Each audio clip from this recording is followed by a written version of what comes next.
Hey everyone, I hope you're all doing really great and ready for another video. Now today's video topic is a question that's quite commonly asked, but nobody has really given a definitive answer, and that's most likely because there are several reasons as to why Narcissa Malfoy never became a Death Eater, like her husband, son and sister. So what was it that held Narcissa back? Was she truly as loyal as her husband was? Did she even have any interest in serving Voldemort as his Death Eaters have so valiantly? Well, in today's video I'm going to go into detail and analyse exactly why Narcissa's arm still remains absent of the Dark Mark, and I'll be answering the questions I've mentioned moments beforehand. With that being said everyone, welcome back to the Wizarding World, make yourself comfy and enjoy today's video.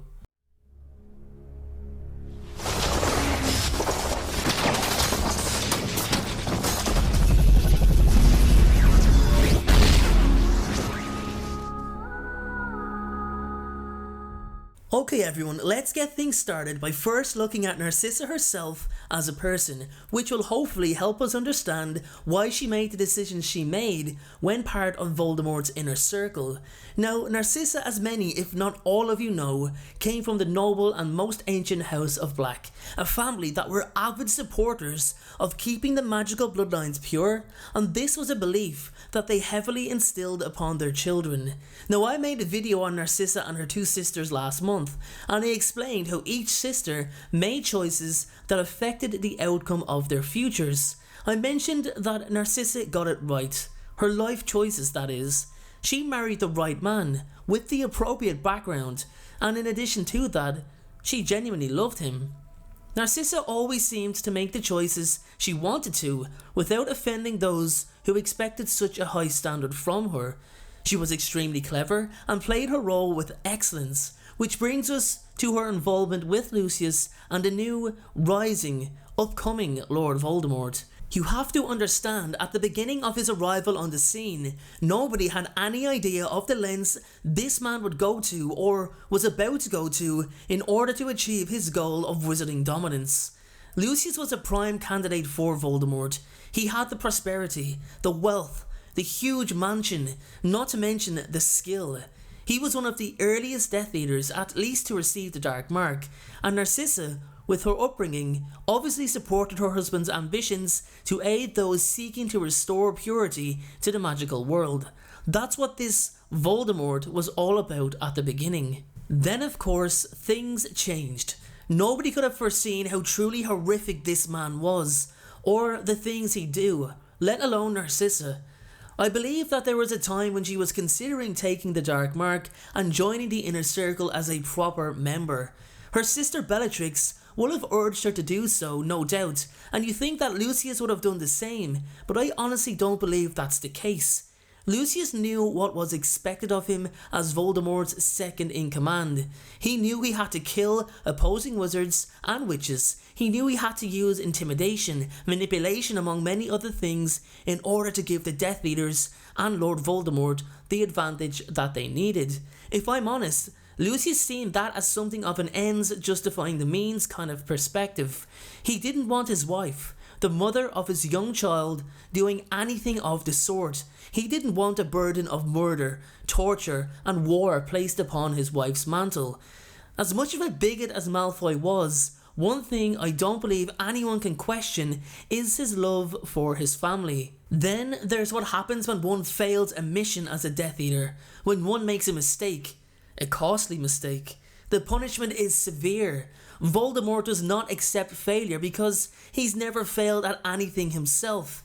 Can you imagine what he would have done to Narcissa, a woman who lacks the unwavering ability to do harm unto others, without a moment's hesitation, if she had not been successful in any of her missions as a Death Eater?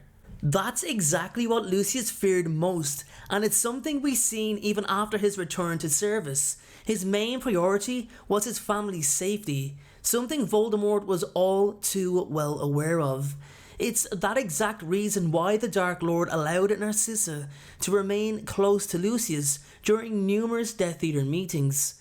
Narcissa secured Lucius' loyalty. Voldemort knew that if Lucius were to ever betray him or not invest himself fully, then Narcissa and Draco would be the first targets. and easy targets at that. I also mentioned that Lucius didn't want his wife to commit the awful crimes that were associated with so many Death Eaters, but in truth, Narcissa wasn't interested in that kind of lifestyle anyway. She didn't have the aggressive nature of her sister. She also didn't want to commit her life to Lord Voldemort. Don't forget, taking the Dark Mark means a lifetime of servitude to the Dark Lord. There was no backing out or retiring after a few years. I think the fact that in most cases, many would have volunteered to be a Death Eater, and the Dark Lord would filter out those who were unworthy. I can't exactly see him offering the Dark Mark to someone. After all, that's an honour that everyone should want. Narcissa's commitment was to her husband, but most importantly her son. That's where her true loyalty lay. Even if she was considering becoming a full Death Eater during Voldemort's first reign, that quickly ended on his return to power when she had to bear witness to his brutal treatment of her husband for his failure to retrieve the prophecy. Lucius was constantly humiliated by his master and pushed right back down the pecking order.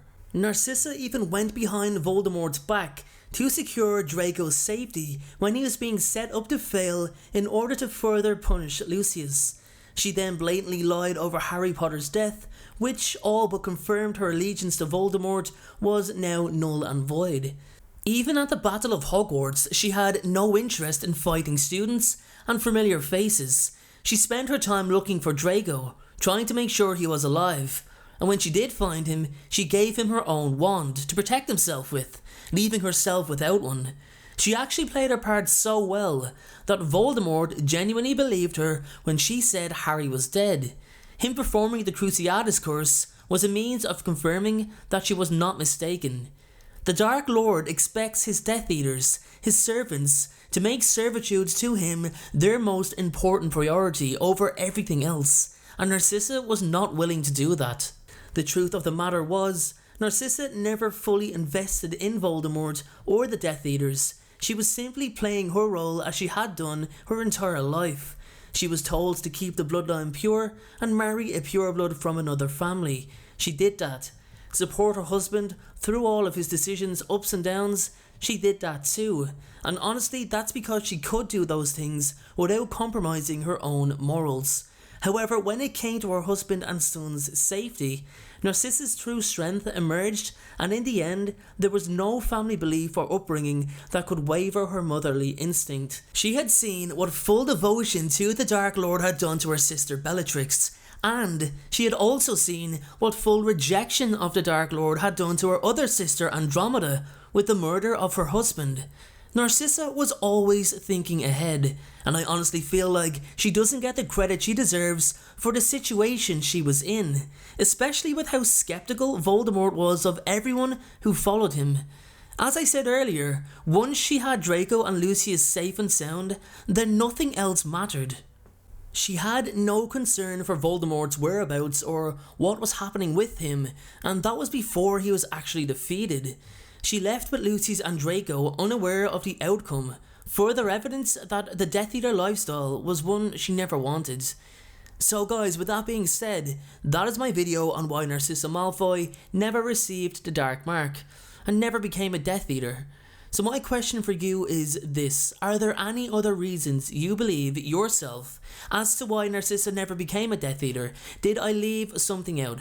Let me know in the comment section below. Thank you so much for watching again. Have a great day, and always remember, be happy and be kind. Thank you so much for watching. I truly appreciate your support. Everyone, notifications of uploads are more important than ever. So please, if you haven't already, turn those notifications on to make sure you're notified the moment my video goes live. Making videos is what I love to do. It's my dream and my passion. However, it does cost time and money to produce this content. So if you have $1 to spare to support me on Patreon in exchange for some exclusive unseen content, then you can click the Patreon link below or at the end of this video.